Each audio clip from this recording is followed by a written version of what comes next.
put on the shelves, and we've been able to establish a collaboration with ShopRite Nigeria. So it's our goal to continue to build upon relationships with large retailers so that a lot of these farmers have somewhere to sell their crops. More has expanded beyond just the agricultural education into some other aspects. I was wondering if you could share those with us as well. Yes, of course. Yes. So like I said, we're currently building one of the largest vendor databases in Nigeria. Our focus definitely is women in Africa, specifically women in Nigeria. So we're working with women entrepreneurs in Nigeria who manufacture products, women farmers, people who own farms, and basically have created sort of like an end product. So if someone has like a fish farm, for example, they've packaged it properly and everything like that. So what we've done currently is built a relationship with ShopRite Nigeria, who is currently one of the largest retailers in Nigeria, so that a lot of these women can put their products on the shelves. So it's our goal and intention to build one of the largest vendor database in Nigeria. And so far that's going well. Actually, our first cohort of women will be pitching a ShopRite on Thursday. So that's very exciting, and we're looking forward to it. Occupational hazard. I wish I could say that was the first time that's ever happened. Michael, let's bring you in. Let's hear, Smart Money is doing fantastic work in the realm of financial services and financial inclusion. We'd love to hear more about the exciting work you're doing. Well, thank you, Christopher, and thank you to you and your team for being such terrific champions of this kind of grassroots work. I think you're quite correct that unfortunately the implementers don't really have much of a voice in the global conversation, and there are so many learnings that I think are important for others to hear. So I'm very excited to hear about Mary's experience with her training on the ground and her rural empowerment. I'm sure we have very similar experiences, and it'll be interesting to see those patterns come out. Let's see, Smart Money is a digital banking solution that is focused on rural communities. We started our business in about 2010 in rural Tanzania and have expanded now into rural Uganda. And that's really where we focus our operations today, rural Uganda. We promote savings as a pathway to prosperity. And we do this by providing a digital wallet combined with a very unusual form of grassroots financial education. And that's really the area of our business that is our greatest focus, is the educational component. We're a for-profit business, and we generate revenue by investing our customer deposits and also by charging fees to larger institutional customers. We take an ecosystem approach.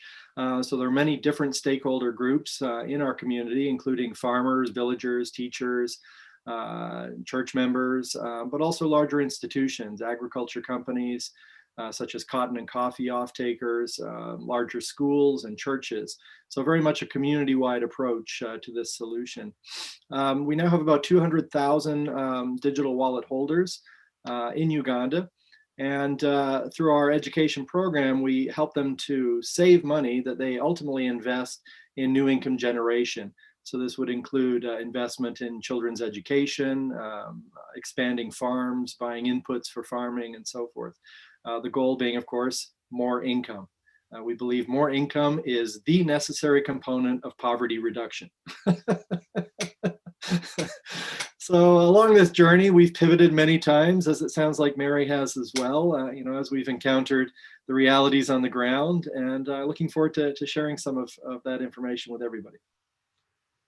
Well, Michael, let me draw you out a little bit while you're talking about this. I know from our previous conversations, including a podcast interview we did with you before, that there is at least two separate components. Part of it is marketing to promote the take-up, both with the individuals, but also the merchants, but also training. Can you tell us about those two different components? Because especially with marketing, you've done some very innovative things.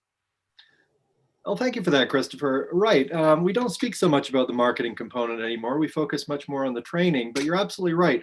The marketing is really key. And let me try to frame what we're doing here. Whether it's marketing or training, the goal, of course, is customer acquisition. I don't care how great your fintech is or your business model is. If you cannot acquire customers, you don't have a business. It's that simple. right? Now, in the West, customer acquisition for a company like Facebook is relatively easy. They don't have to advertise, word of mouth, people sign up, it's free, they love it, right? So people assume that it's that easy in Africa. And of course, it absolutely is not, for a whole variety of reasons. The first challenge, of course, is awareness. Your customers in rural communities aren't on Facebook. They probably lack internet access.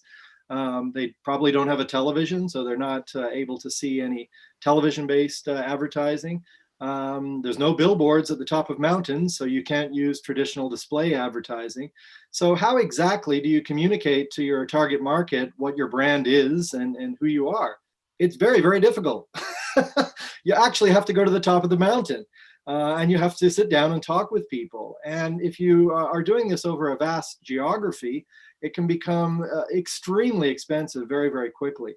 And so we found that from a marketing point of view, it was necessary to gain efficiencies in this sort of brand awareness building by aggregating the population. And we found the best way to do that, the most efficient way to do that, was through roadshows. And you see this being done already by large telecom companies and politicians. They'll go into a community, organize a football match, or maybe put on some music and draw out a crowd. And we've experimented with all of these different possibilities: large music festivals, smaller festivals, football matches. We've tried every combination of event that we could stage to bring a crowd together. Ultimately, what we found is relatively small scale and nimble road shows are super effective. You use small trucks, RAV4s, you move around villages, you target the markets. So you have to know when the markets are occurring in different towns. You have to create a very, very efficient schedule to move your trucks to the markets at exactly the right time, so you don't waste fuel, which ultimately becomes one of your biggest costs in doing this type of marketing. So you have to really get hyper local and understand exactly where the people are and when they are there.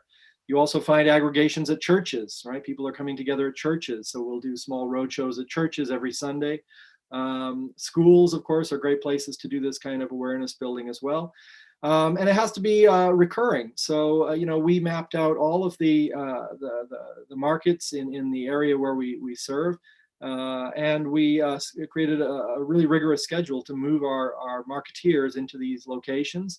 At each location, you have to be, again, very, very efficient. You can't waste time. So we had to train our local marketing teams on how to set up tents, conduct musical events, bring crowds, register them.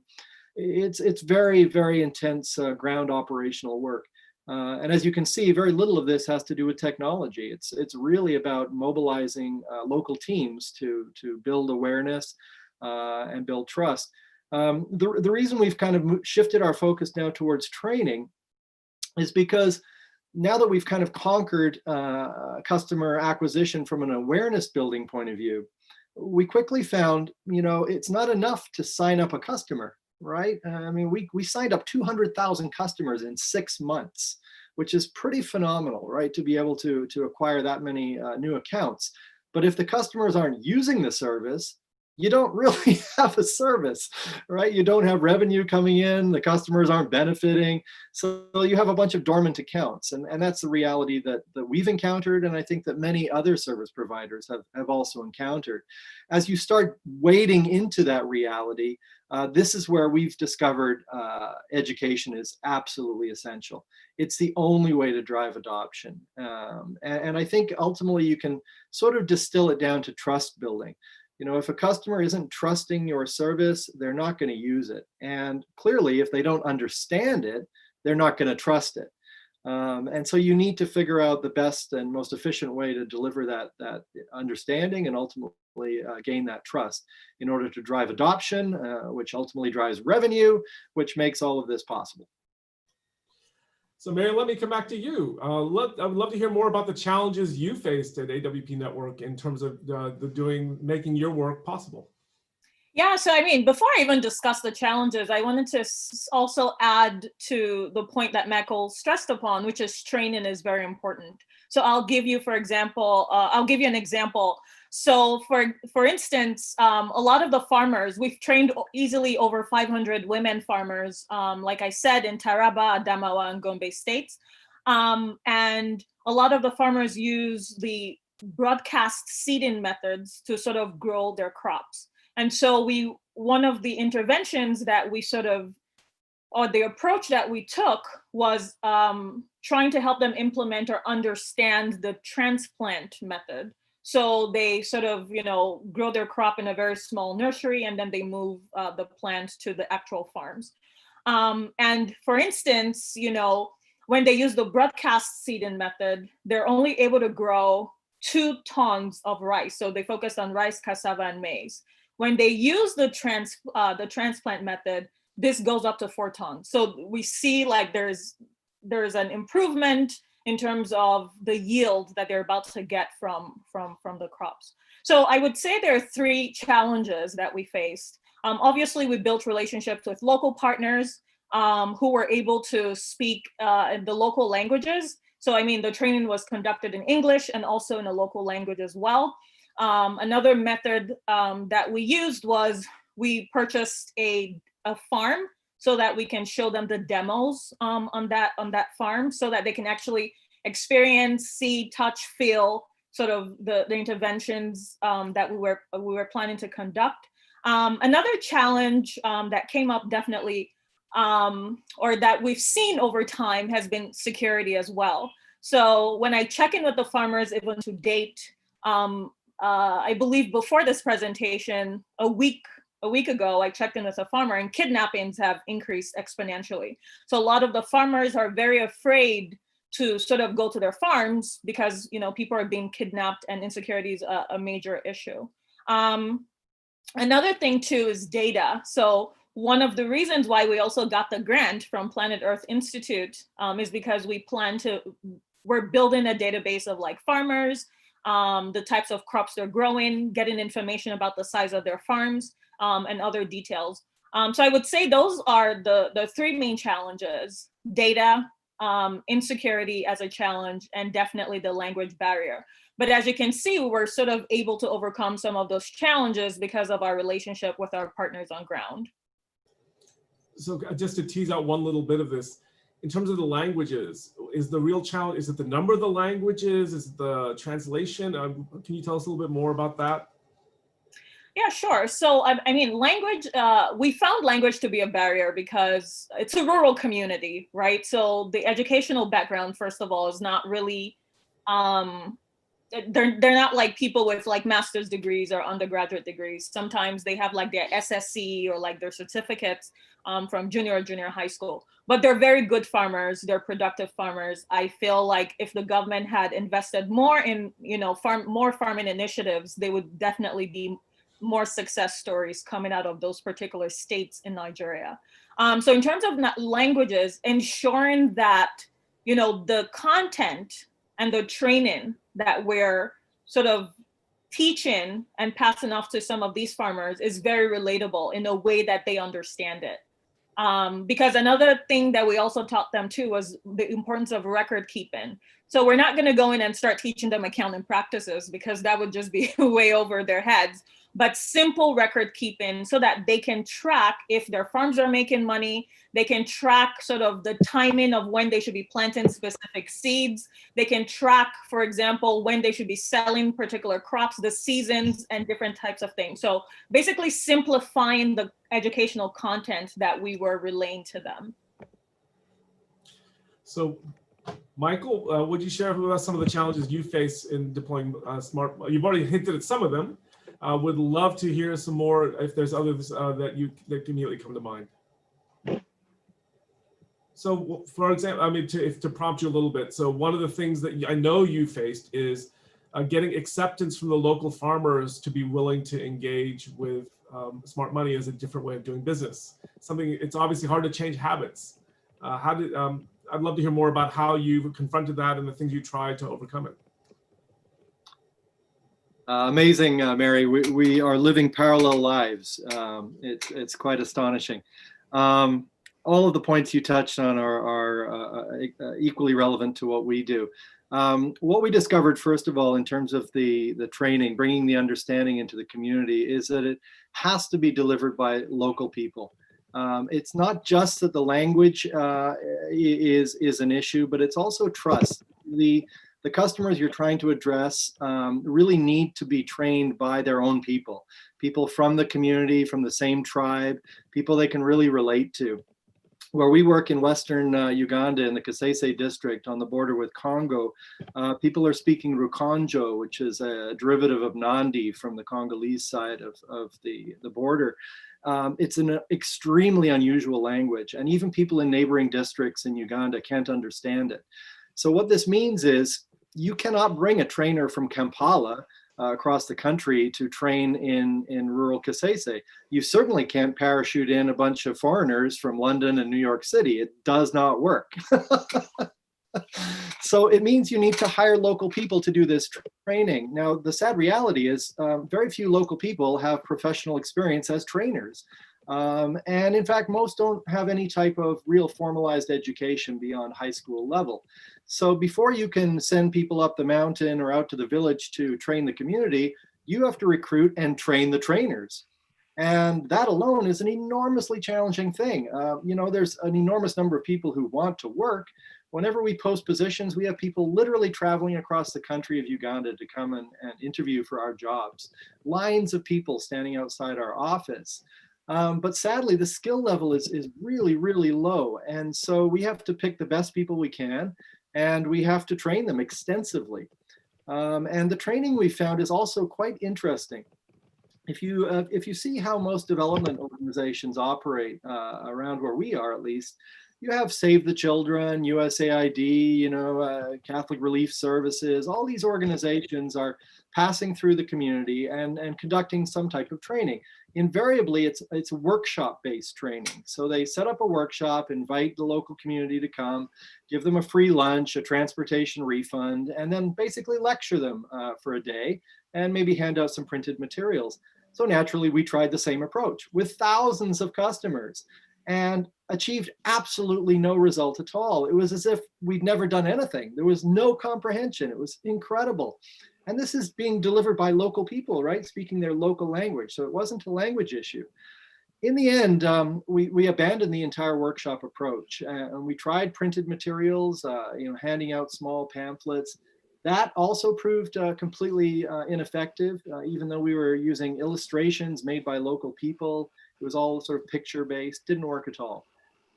In the end, we were about to give up, honestly. And we found that there was one method that really does work, and that's practical. It has to be hands-on, high touch, sitting right next to the person, holding their hand with the phone or the shovel or whatever you're trying to train on. And it has to be repetitive. It's not enough to just show up once. You got to come back week after week after week after week. We found it takes 3 months of weekly trainings before people will really, really start to exhibit sustainable behavior change. I'm proud to say that if we do that, if we bring that weekly training for 3 months, 50% of our customers remain sustainable savers for up to at least 2 years. It's now been 2 years since we started training our initial group of customers, and they're continuing to save. And it's really exciting to see that. I would also add too that there has to be a lasting presence in the community. If you just train and then leave, they assume the intervention is over and they just stop.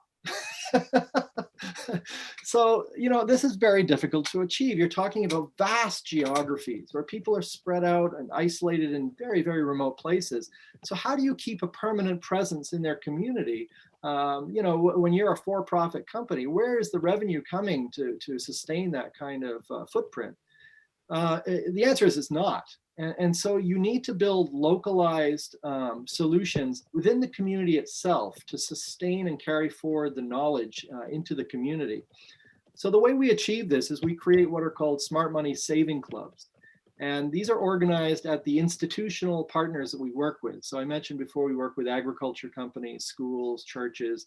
At each one of these institutions, we set up a club. We give them an agenda, they set up a steering committee, and they meet every week. And through these clubs, they share knowledge. So the veteran members share knowledge with the new members. So it keeps this sort of sustainable knowledge base within the community. The community also services each other, and we can talk a little bit about what that means in our model, but essentially they support each other for depositing and withdrawing into their digital wallets. We have a very innovative method of doing that that doesn't require any types of agents to be present in the community. So the saving clubs serve as a gathering point where the community can service each other. And then, of course, it maintains trust, right? Because the community always knows that there's a place I can go at least once a week to answer questions and get the services that I need. So this is really what we do. We build this ecosystem throughout the entire community of these clubs, supplemented by, the digital wallet service that we offer and the training that kind of bootstrap the whole ecosystem. I also wanted to touch on the data point, which I think is really key as well, Mary. A little story here. When we first started working with these institutional customers, I said to my co-founder on the ground in Kasese, could you please just run out and grab me a list of all the schools, all the churches, all the agriculture companies, and we'll systematically schedule meetings with them. And I expected she'd come back in a couple of days with all these lists, right? And she says to me, wow, there's not a single list of all the schools in our district. I said, that can't possibly be true. Go and talk to the government. Sure enough, they don't even know. We knew more schools than they did. It was incredible. And then I said, okay, we'll go up to the Catholic Church. You've got good contacts there. Go to the Protestant church. They didn't even know their own churches. Wow. Unbelievable. So in the end, we had to send our own team out talking to all the local village officials, and we compiled our own database. Yeah. And we found in a single district in Uganda, just to give you a sense of this, there's 112 districts in Uganda. Within a single district, we compiled a database of 5,000 institutions, wow. 500 Catholic churches, 500 Protestant churches, schools, farmer groups. So we now have the only directory, as far as I'm aware, that exists of all these institutions. Wow. They say. And look, we didn't do this for fun. We did this because, as you heard, we needed to be efficient about our operation. And how can you be efficient if you don't even know your customers? Of course, absolutely, absolutely. So Mary, I'm sure you have your own experiences. You're doing training-based work as well, trying to do this, how to recruit trainers, keep them in place and sustain contact with the community. I'd love to hear about AWP Network's efforts and how its experiences have worked in that regard. Yeah, no, I mean, I think, I talked about it earlier in terms of we worked with a local business owner who was very familiar with the community. We worked with local community leaders who helped us bring together women farmers across these 3 different states that we worked in.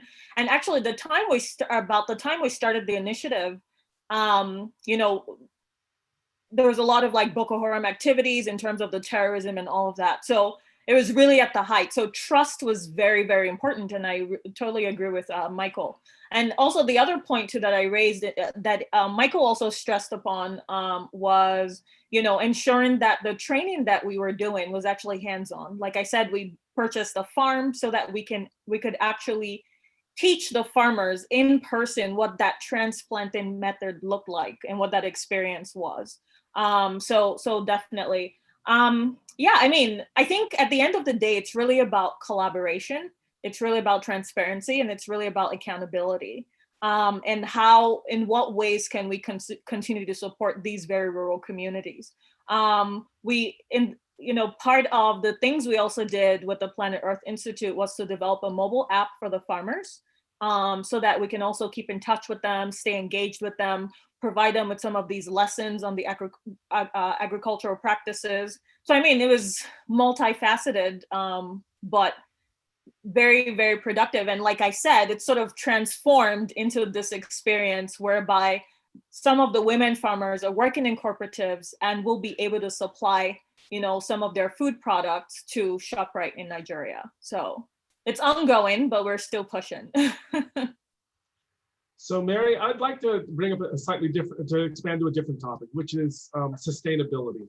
Mm-hmm. I know that you were founded by a grant, but you have some plans to experiment with different models where the people you train, again, provide some support on an ongoing forward basis for AWP. Can you tell us more about your vision about how AWP Network becomes a sustainable self-funding organization, or at least defray some of the need for this sort of outside support? Oh, that's a really, really good question.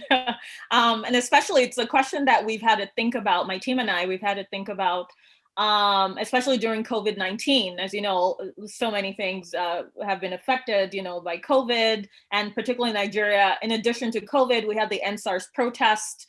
And even in the middle of our training for some of our program participants for this ShopRite initiatives, ShopRite was also looted and some ShopRite stores were burned to the ground. So there are all these like circumstances beyond your control. Insecurity is an issue that's beyond our control. So what's our goal? I mean, definitely to keep establishing partnerships is very important. That, like I said, we're working with ShopRite Nigeria. So some of the goods that will be sold, the percentage will come to the AWP network.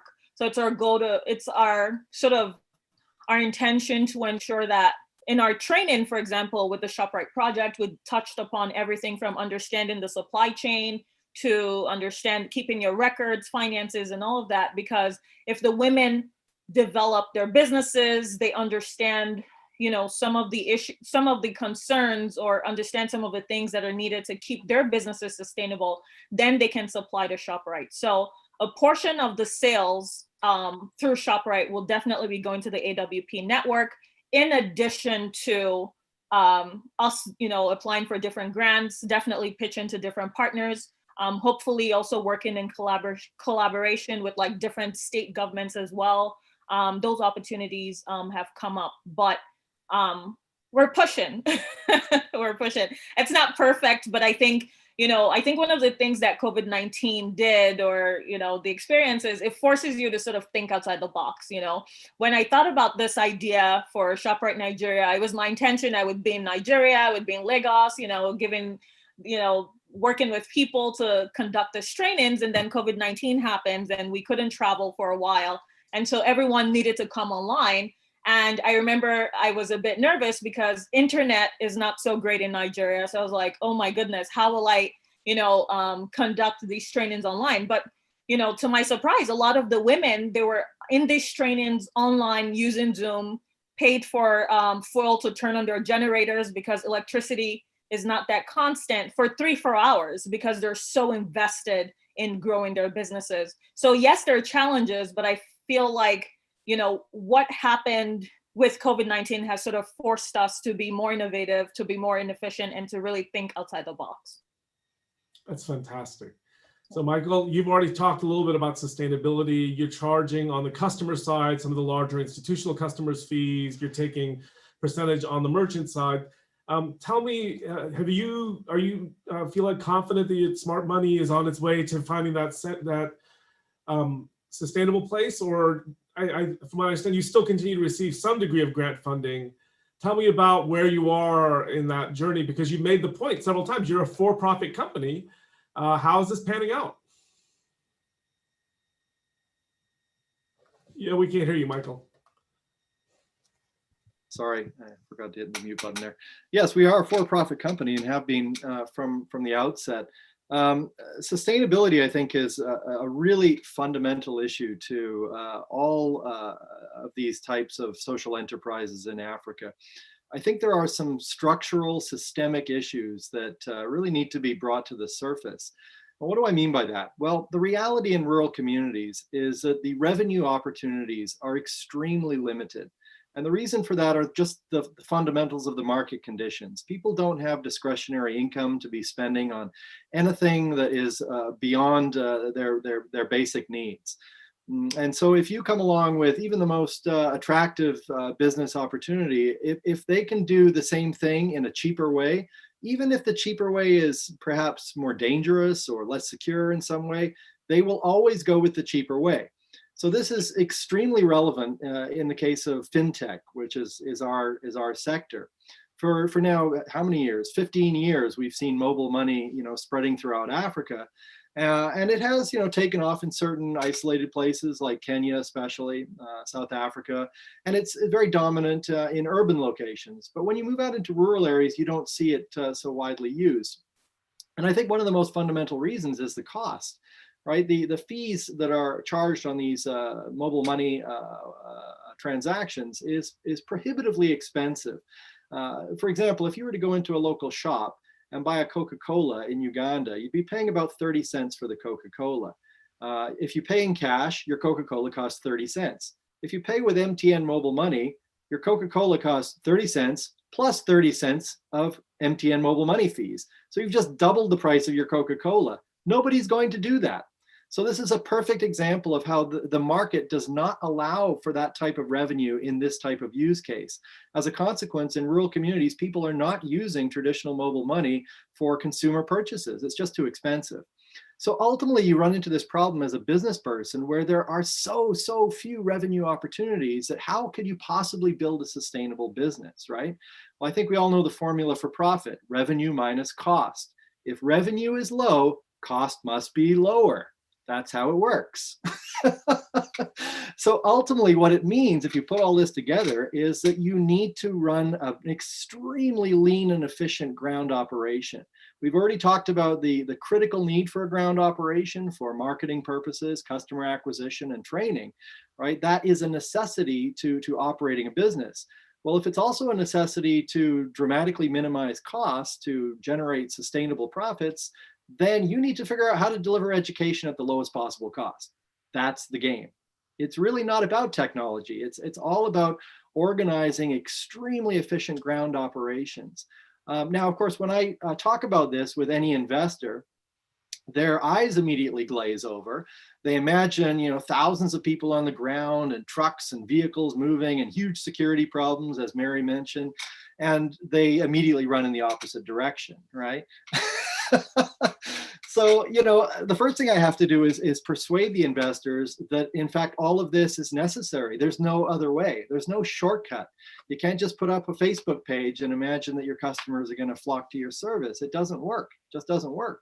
So you got to commit to this idea that if you're going to capture the rural market for whatever service you're offering, you need to field a ground force. And that ground force has to be very efficient if you're going to realize profits. And even if you achieve all that, it's going to take some time. And this is where the structural issues come in, right? Because our experience is that investors have a very limited amount of time to return profits. Yeah, so if you look at a typical impact fund, they're going to want to hear from you very quickly in your pitch. How much money do you need? When do I get it back? And how much do I get back? And why should I believe you? And ultimately what they want to hear is, it's going to take no more than 3 years for them to get a 30% return. All right. Well, first of all, our profit margins, as you've just heard, are relatively small. We have to overcome all of these enormous obstacles and become absolutely expert at delivering this ground game in an extremely difficult market environment. And we've got 3 years to do this, achieve break even, and return 30% to you, the investor. Good luck. Are you a magician? Yeah, exactly. It's not on. It's just not happening. So you end up with these two situations, both of which are terrible. You have the entrepreneurs like Mary and I, who either don't know the realities yet because we're new to the game and we think that build it and they'll come. We don't understand the need for the ground force. So we project these amazingly profitable business models, and the investors look at that and say, oh, that's great. Yeah, we're going to commit money to that. And then 3 years down the road, everybody's disappointed. The founders are kicked out of the company, and it's a bad situation. That's one situation. The other situation is you've got veterans like Mary and I who've been on the ground for a long time. We know that it can't be done in 3 years. We're not magicians. And most likely you're looking at 5 to 6 years realistically to return 30%, if you're even lucky enough to get that far. And so we, often, if we're truthful, we're going to present the reality that exists on the ground to the investor, and they say, no, we need a faster return than that. And they find other opportunities in other places where they can get those returns. And so what does this all add up to? A critical shortage of funding for early stage innovation in Africa. And we've encountered this firsthand. It's really, really difficult. So, we're doing our best. We're bootstrapping what we can. We've been very lucky in terms of raising early capital from friends and family. We've had good support from donors, MasterCard Foundation, USAID, Mercy Corps, groups like that. But we really need an institutional investment partner who, has an understanding of the market conditions we're addressing is willing to commit patient capital and put it at risk, and bridge us through this sort of next stage of growth until we are a mature company, at which point there's gobs of money out there. I mean, we can get money from IFC, from Development Finance Corporation, plenty of companies that are in the mature stage are getting the financing. But unfortunately, most companies don't get there because there's just not enough capital to bridge them to that point. Yeah, actually, we've received some interest from the IFC, so that's very exciting. That's a project in collaboration with ShopRite. And I should also add that we're also getting some major funding from ShopRite as well to sort of implement our project with women. Well, that's terrific. Well, this is one place where I can share with you the perspective from the work we're doing at Vulnerable Connected. You two are way ahead of the game. We discovered that 2/3 of all initiatives had no revenue whatsoever. And so there was no plan in place. And these are very idealistic, very well-intentioned initiatives. But when there's no plan of how you're going to transition into self-sustaining, you'll only survive as long as the funding source continues to support you. And what we've talked to a lot of people is to funding sources, you should insist as part of your evaluation process that there at least be a plan, understanding how difficult that plans don't often turn into reality. But before you fund it, there should be a plan to turn into self-sustaining, because otherwise you're just validating technology or something. And we also encourage them to think about this as validating business models that you can learn from that case, a little seed money to figure out something that's going to work, which means you have to set aside a little effort. It's something I know that the two of you would love to do, but are always pressed time to do, is evaluation, monitoring to do this. I know you'd like to, you're doing some of it, but we'd love to do more, and you got a business to run. I mean, doing that sort of information gathering is always a challenge. And to me, that's a role for the internet governance community can play, is to find, let's say, a grant for evaluation. So it doesn't have to come out of what you're doing, to validate ideas so we can learn from case to case instead of scrambling every time we stand up a new enterprise to try to figure out, to reinvent the wheel basically over and over again. So we have been going for about 40 minutes, and I am going to, just to let all the people who are attending, we will entertain questions. I encourage you to post them in the Q&A section or in the chat. But before we get to the question part, I would like to go back to Mary and Michael and say, okay, we need to give a voice to the people who've been on the ground. You've talked to us about some of the challenges and some of the realities. So what advice would you give to a person who is attempting to start a new venture to try to bring the benefits of the internet to these kinds of rural communities who are struggling? You've learned some very difficult lessons and paid for them in blood. I'd love to let you share them with the other people who are, I'm sure, listening and wondering, how do I do this? Yeah, no, that's a terrific question, actually. So even though I was born in Nigeria, until my project, I had not been to the northern part of Nigeria. And like I said, when I started the initiative in 2014, it was at the height of like a lot of Boko Haram violence and all of that. And so, for example, when my family heard I was going to the north, because I traveled there several times, oh no, don't go. So, don't be afraid is the first thing I would say. And then when I went there, because I was with a lot of the local leaders and the local community, it was a great fit. The farmers were very excited to see who was, helping out with this project, funding it, initiating it. So it was a really great experience. So the first thing I would say is definitely do not be afraid. Some news can sound very scary, but sometimes when you go to a lot of those regions, it's just business as usual for a lot of people, unfortunately. And then I would say also be willing to try different things, like you said, like you always have to keep trying different models. You have to be willing to pivot. You can't be so stuck to one idea. I knew that I wanted the AWP network to be a training platform.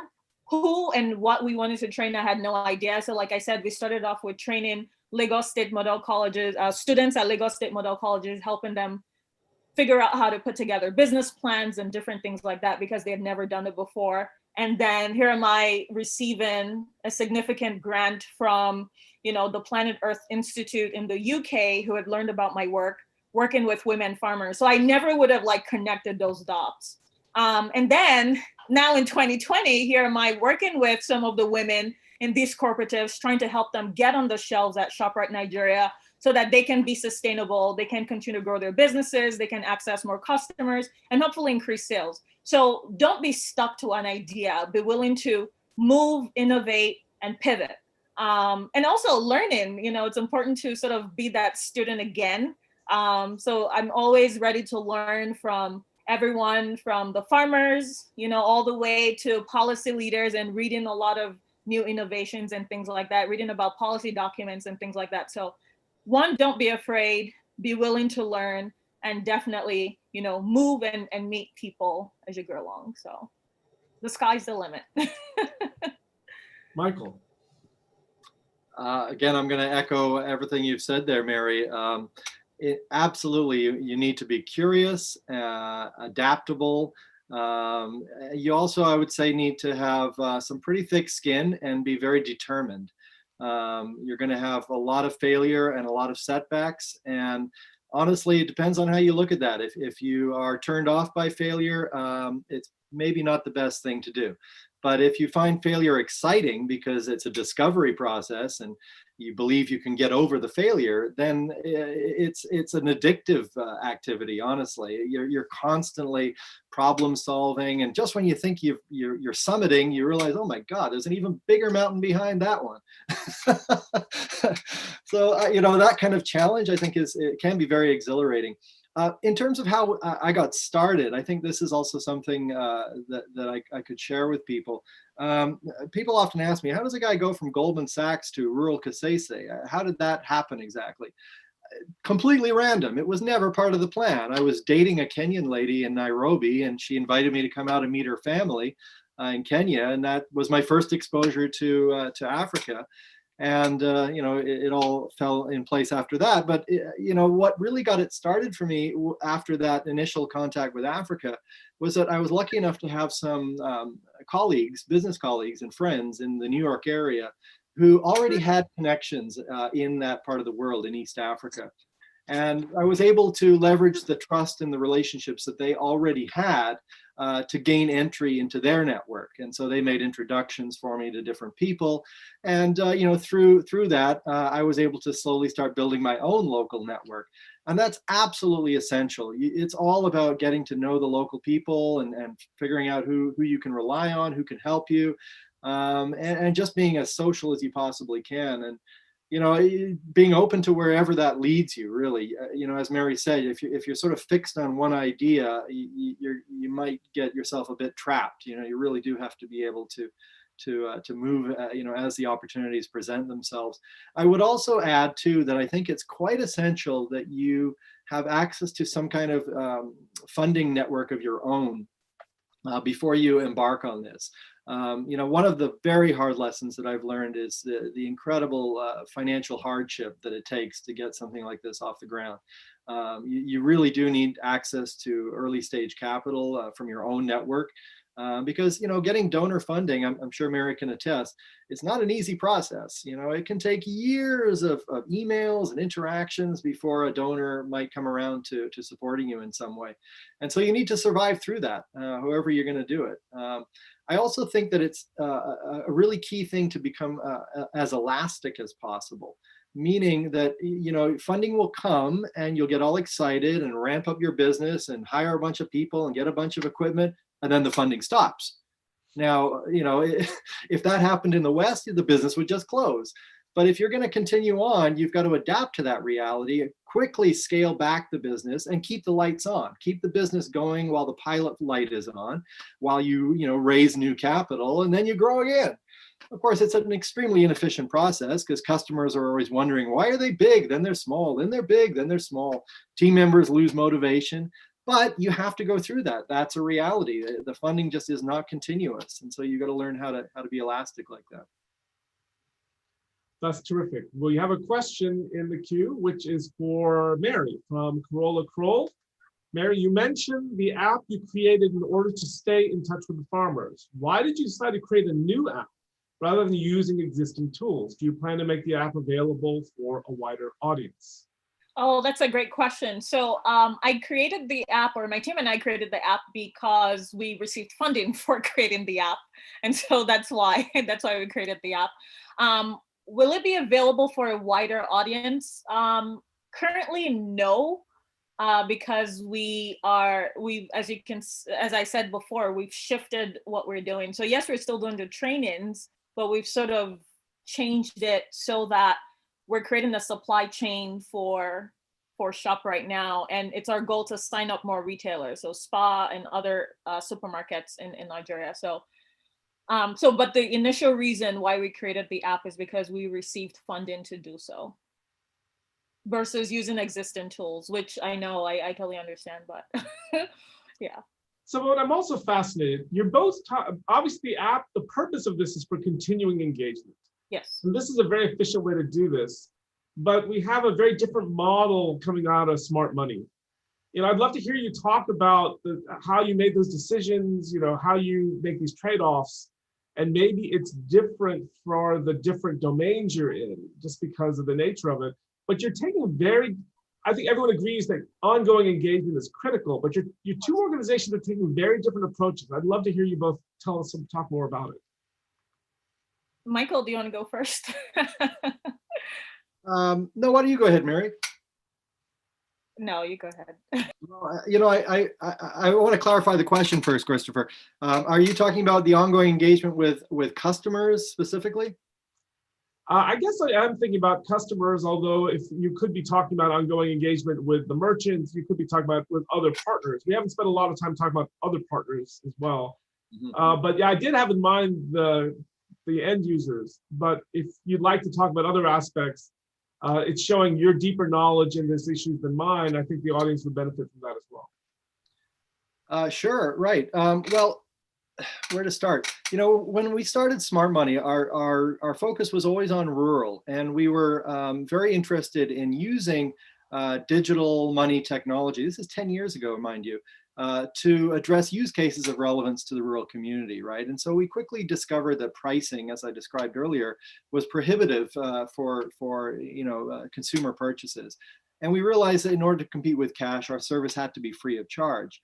And so, we built our own app, as Mary did, and we had to do that for a variety of reasons, which I'm also happy to share.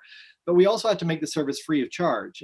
Otherwise, it simply wouldn't compete with cash. And so we started working with agriculture companies with the idea that the agriculture companies would use our service to pay their farmers for the crops. This is how Smart Money got started.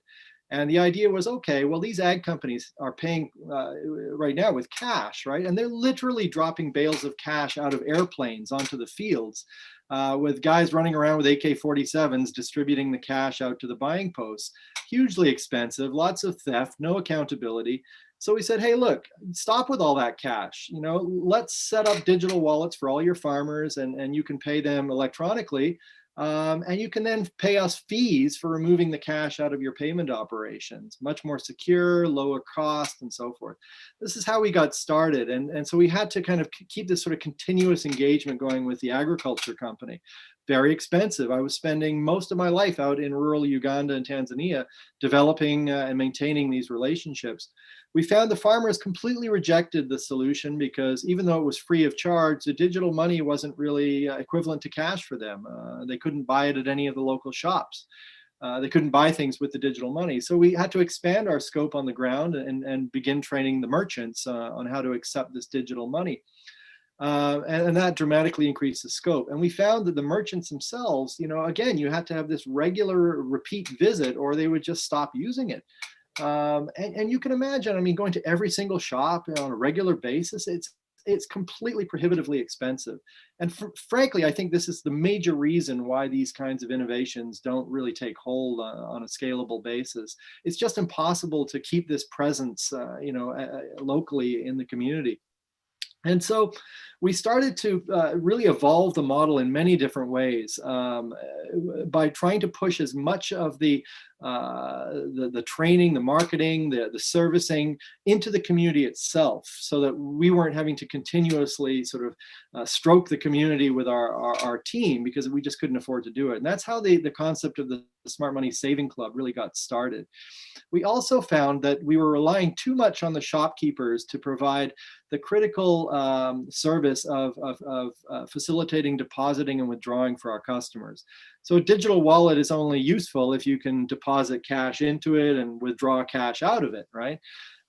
Most conventional mobile money solutions rely on having agents present in all these villages. The problem they always run into is there's not enough agents. I mean, the distances are huge and it's not a highly profitable business. So even the agents they recruit end up closing their businesses quite frequently. Very, very expensive. It's known as the liquidity challenge in mobile money circles. So we said, hey, what if we don't need agents? Wouldn't that be a cool solution? And the way we achieve that is by leveraging our free of charge pricing. So if you have digital money and I have cash, and I want to deposit cash onto my Smart Money digital wallet, and you want to withdraw your digital money into cash, we simply come together and we exchange two equal forms of value. All right, you give me your cash, and I give you my digital money, and you've done a withdrawal and I've done a deposit. And that's sorry, the other way around. You've done a deposit and I've done a withdrawal.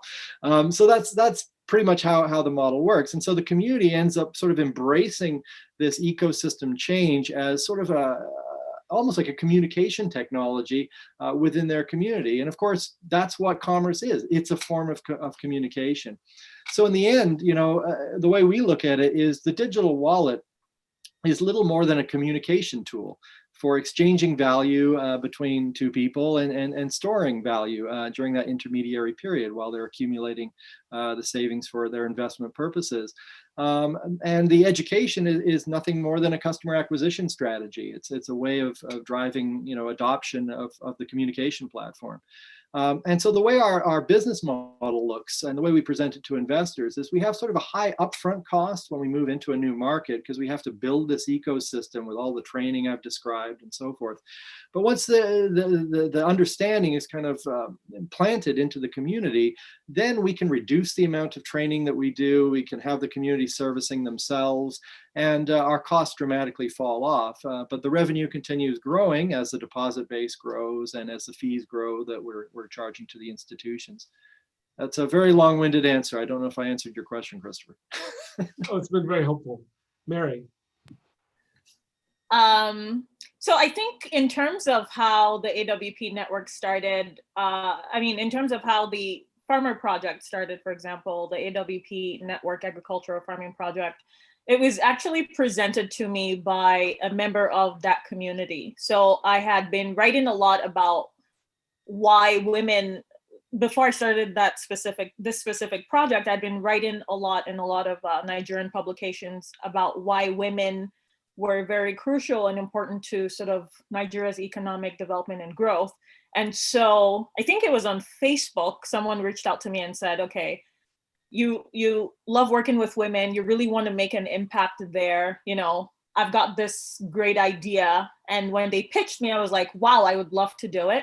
And then I flew to the UK and pitched to, it came off as a sort of a grant, but sort of I would consider him an investor, but he didn't expect any money back. So I flew to the UK, or he flew me to the UK, and I presented the idea, and that's how it sort of took off. So in terms of, how it's gone so far, once again, I'm just going to stress that the importance of collaboration, the importance of accountability, and the importance of transparency. It's been a great journey. You have to be willing sort of to move along despite the challenges. But yeah, I'm not sure I have much to add. I think Michael explained a lot of what I would like to say. Well, we have one question remaining in the Q&A queue, and given the way the time is, it will probably be our last question. It is, what contribution should each stakeholder group bring to face these challenges? So we've been talking about your part of it as the entrepreneur or the leader that's doing it. IGF is well known to have multiple stakeholder groups. That is government, civil society, technical community. And I'd mentioned it in passing, but I think that the question being asked by Shamsa Al-Marif Nimeh really brings it home, which is what can the rest of us do? Or what are there opportunities that you wish people would be stepping up to help make the fantastic work that you're both doing go even better? In terms of what I'm doing, definitely more funding towards the work, more focus on farming communities in rural areas. I mean, like I said, insecurity is a major issue, and insecurity is a major issue in Nigeria. So, you know, trying to resolve that is another issue. And also a lot of like issues related to farmers have been highly politicized in Nigeria. So there was this report that came out whereby the Central Bank of Nigeria, I think, gave about, I want to say 500 million naira to farmers, to people they thought were farmers. But apparently none of the people they dispersed the money to were farmers. And, you know, one of my community leaders actually told me a story before I came on, because I was just hoping to make sure I captured all the points. And he said, you know, government officials came to his home saying that he had received this central bank loan, but he never did. So there was no documentation, no data on anyone that they disbursed this money to. There was no verification process. So people received millions of naira and they put fake addresses on there. And so my community, you know, my community partner, you know, basically said, you know, government officials showed up at my house, but I didn't even get any of the money. So I think less politicization of, you know, issues related to farming communities in Nigeria would be very helpful, and actually support, you know, the actual farmers. But I agree with you. It's a combination of civil society. It's a combination of government officials. It's a combination of partners, you know, whether it's the IFC, whether it's funding partners. And also we also have a responsibility as entrepreneurs and as people who are very proactive, leaders within the community, to sort of bring all these entities together. So like, for example, the ShopRite project, you know, I was able to pitch ShopRite and they loved the idea, you know, and so they've come in now as a very strong founding partner. The IFC is very interested in helping to build this sort of vendor database that could really help with the supply chain in terms of helping more women to become, you know, suppliers on a large basis, which could definitely help their sales, definitely help their businesses. And hopefully as we do that, to strengthen their businesses, they can hire more people, support their communities at the local level. And definitely, you know, I've pitched the idea to so many people who have loved it, who have supported it in one way or the other. If people can't support it, they're definitely introducing me to other people who can. So, I mean, you just have to be very vocal about the idea and definitely believe in the idea and the initiative, because I think people definitely buy into the storytelling. So in terms of, you know, stakeholders and what challenges, you know, I think we've talked about everything. If security could be resolved, less politicization of, you know, farming related issues, and definitely, you know, bringing in more funding partners and more strategic partners. Fantastic. Michael. Yeah, excellent, Marielle. Again, I'm going to just echo what you said. You know, our experience, like I said before, is that, you know, it's one thing to raise your early stage capital and get some minimal viable product into the market, get customers and a bit of revenue. The challenge really is once you get to that point, right? We call it the valley of death. Because if you're lucky enough to get there, you peer over the valley and there's nobody available to fund you, you know, beyond that. And why is this? Why is this? Well, it's considered still high risk, right? You haven't reached profitability. So a commercial investor is going to look at you and say, wow, that's such a high risk. I need this massive return to offset the risk. And of course, the market doesn't allow those types of returns to be created, as we discussed before. But I think there's other problems too, and this is really where some of the stakeholder groups can really help. There's just a lack of understanding in our experience of the rural market in Africa. You know, there's so many studies being published by so many different groups, and most of the discussion sort of conflates urban and rural Africa as if it's all just one big thing. And I like to say to people that my experience, at least, has been that rural Africa is about as different from urban Africa as urban Africa is from New York City. It's a radically different market with completely different dynamics. And there's very little attention paid to that, as far as I can see. I don't see much conversation around those differences. And they're fundamentally important differences. So what you end up seeing inevitably is that the funding that is available goes into, startups that are operating in urban environments where it's much, much easier to acquire customers and provide service. The population is denser, they're more sophisticated, they have incomes. I could go on all day. You can advertise online, you can advertise on billboards. There's so many reasons why an urban market is easier to capture. And once they've captured it, they then say, oh, great, look, it's so profitable. Now let's replicate this into the rural market. And boom, it doesn't work. And it doesn't work because the market is fundamentally different. So you have to basically go back to the blank piece of paper and reinvent your entire business. And most companies don't do that. So they tinker a little bit with their urban model and they get a little bit of penetration, but really not very much. So again, the stakeholders could really help to publicize how different that rural market is and the importance of really starting your business in rural, not in urban, if your market is rural. And look, let's face it, 60% of Africa's market at least is rural. So if you're not really building your business for rural, you're missing out on a massive market opportunity. So what I would like to see is that more funding targets rural focused businesses as opposed to only urban focused businesses.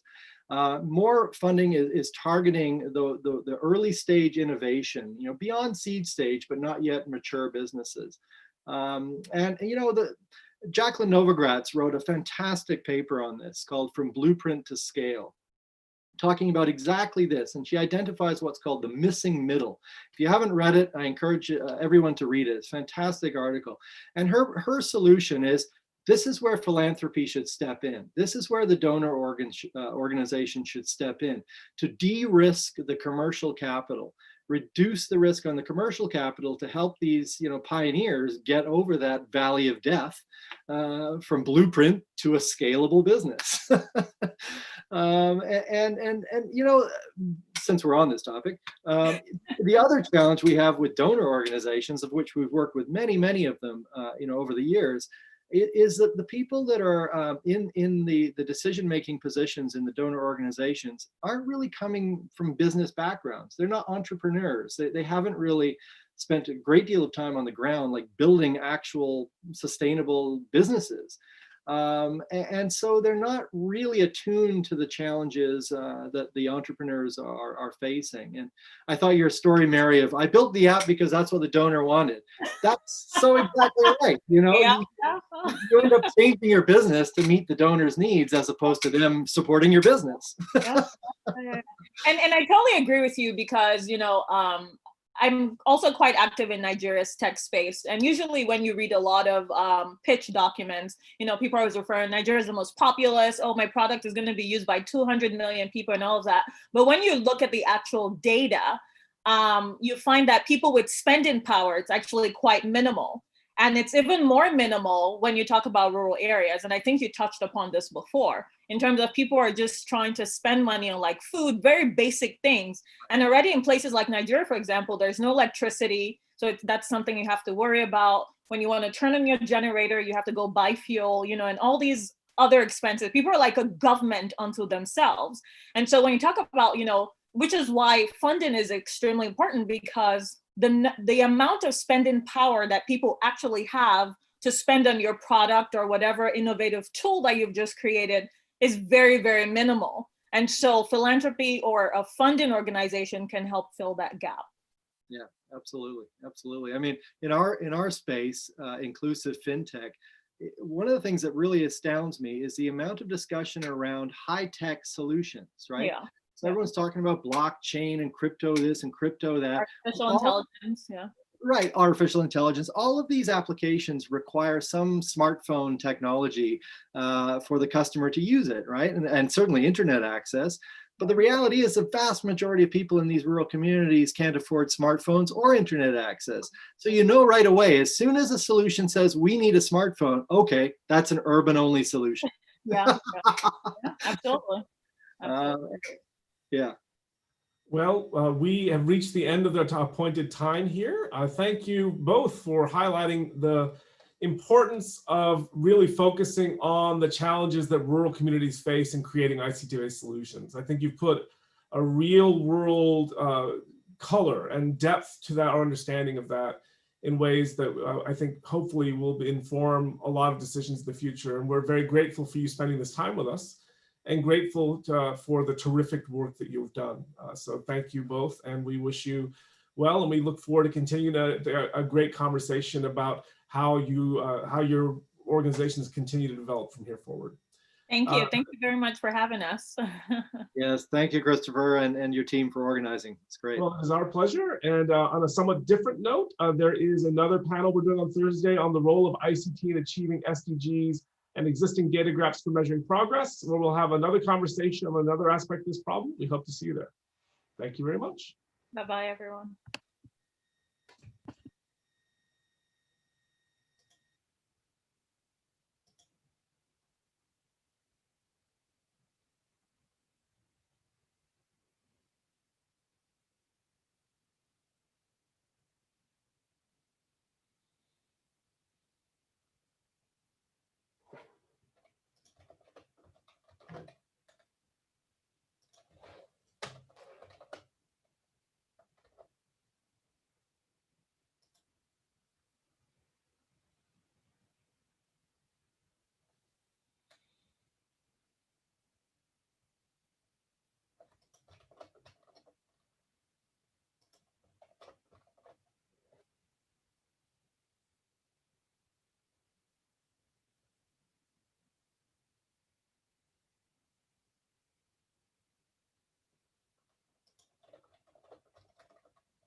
Hi, Abraham. If you can hear me, kindly end the event so that other people can join.